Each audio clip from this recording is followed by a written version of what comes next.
আমি আজকে রান্না করব পনির তরকারি। পনির, কিশমিশ দিয়ে, মটরশুঁটি দিয়ে পনির তরকারি। পনিরটাকে আগে গরম জল করে ভিজিয়ে রেখে দিয়েছিলাম। আর কড়াইশুঁটিটা একটু গরম জল করে সেদ্ধ করে নিয়েছি। আর কিশমিশটা জলে ভিজিয়ে রাখছি। আর মশলাটা বেটেছি আদা, টমেটো আর কাশ্মীরি লঙ্কার গুঁড়া আর জিরার গুঁড়া দিয়ে জল দিয়ে ভিজিয়ে রেখে দিয়েছি। আর আলুটা এইভাবে কেটে রেখে নিয়েছি। তারপর কড়াইটা গরম করতে বসিয়ে দিয়েছি। তারপর তেলটা গরম হয়ে গেল। ওই গরম তেলের মধ্যে পনিরটা ছেড়ে দিলাম। পনিরটা ছাড়ার সময় লো ফ্লেমে আঁচটা করে দিলাম। পনিরটা ছেড়ে দিয়েছি কড়াইতে।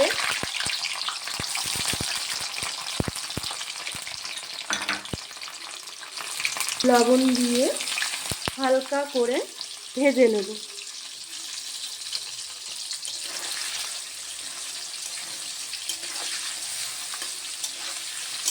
পনিরটা এখন ভাজা হয়ে গেছে।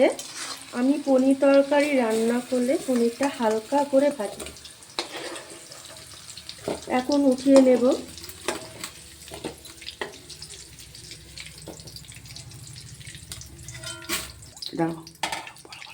তারপর আলুটাকে ভেজে নেব।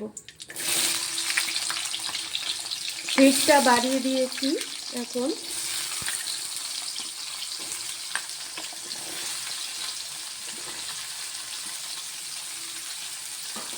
আলুটা ভাজার সময় একটু লবণ দেব, যাতে আলুটার ভেতরে লবণটা ঢুকে যায়।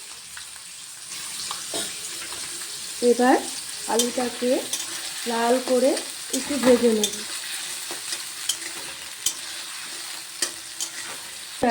যখন ভাজছি তখন এইভাবে ভাজছি। একটু লাল হয়ে গেলেই আমি আলুটা নামিয়ে নেব। এখন যখন আমি আলুটা ভাজবো তখন শুধু লবণ দেব, হলুদ দেব না। শুধু লবণ দিয়ে লাল করে ভাজবো। আর আমি রান্নাটা করছি সরষের তেলে। এখন আলুটা লাল করে ভাজা হয়ে গেছে। আমি এখন উঠিয়ে নেব আলুটা।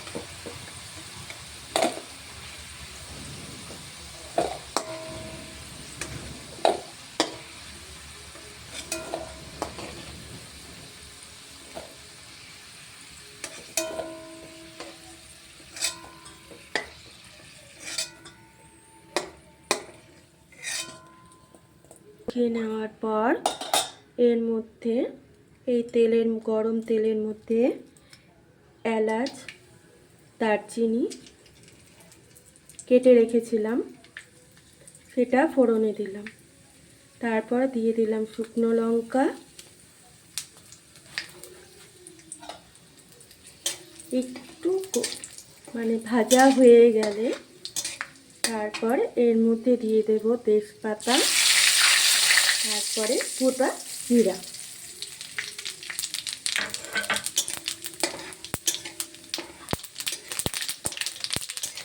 আগে থেকে মশলা করাটা আমি এই ফোড়নের মধ্যে দিয়ে দিলাম। যেটা বলেছিলাম আগে থেকে করে রেখেছিলাম, ওটা দিয়ে দিলাম। মশলাটা দেওয়ার পর আমি এর মধ্যে স্বাদ মতো লবণ দেব।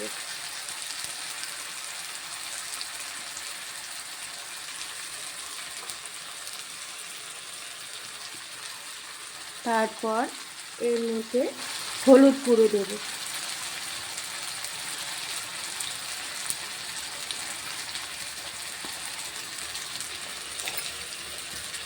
তারপর দেব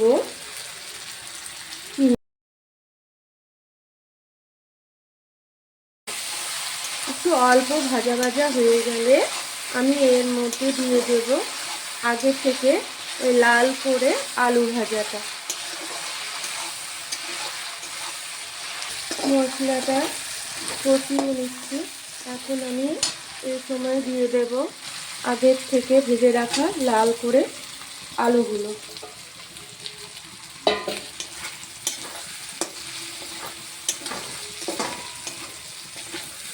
আলুগুলো দিয়ে ভালো করে এটা ভাজা ভাজা করে কষিয়ে নেব।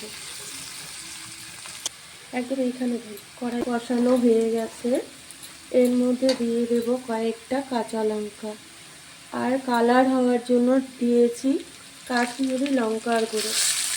এখন দিয়ে দিলাম কাঁচা লঙ্কা, আর এখন দিয়ে দেব এই যে ভিজিয়ে রেখে দিয়েছিলাম কিশমিশটা, সেই কিশমিশটা দিয়ে দিলাম। কিশমিশটা দিয়ে একটু নাড়াচাড়া করব।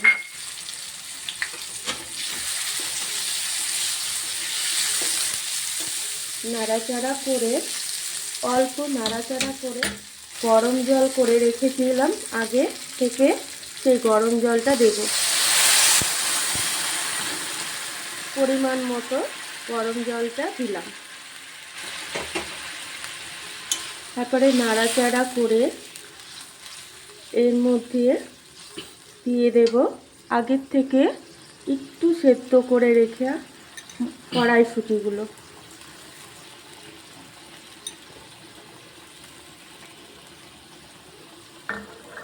এগুলো ভালো করে একটু সেদ্ধ করে নেব। অল্প সেদ্ধ করেই রাখা ছিল, এখন ভালো করে একটু সেদ্ধ করে দেব। সেদ্ধ হয়ে গেলে আগের থেকে ভেজে রাখা পনিরগুলো দেব। পর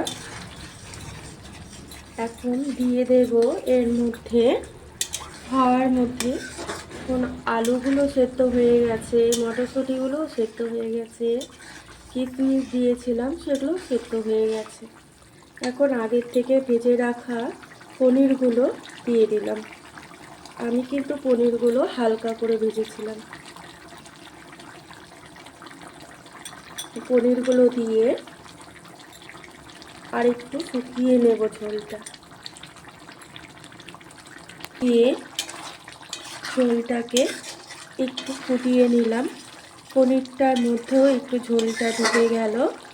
এখন পনিরটা সেদ্ধও হয়ে গেছে। এখন আঁচটা কমিয়ে নেব।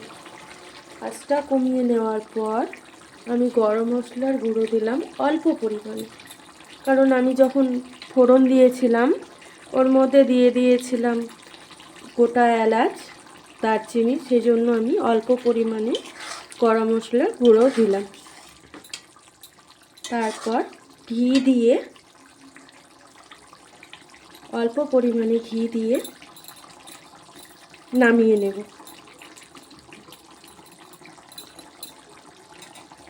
আমার পনির তরকারিটা, পনির, কড়াইশুঁটি, কিশমিশ দিয়ে আলু দিয়ে তরকারিটা হয়ে গেছে। হওয়ার মধ্যে মানে হয়ে গেছে, এখন আমি নামিয়ে দেব। জানি না তোমাদের কেমন লাগলো। আমার ছোট্ট সংসার থেকে আমি বলছি, যদি ভালো লাগে তাহলে কমেন্ট, শেয়ার, লাইক, সাবস্ক্রাইব করে দিও। নমস্কার।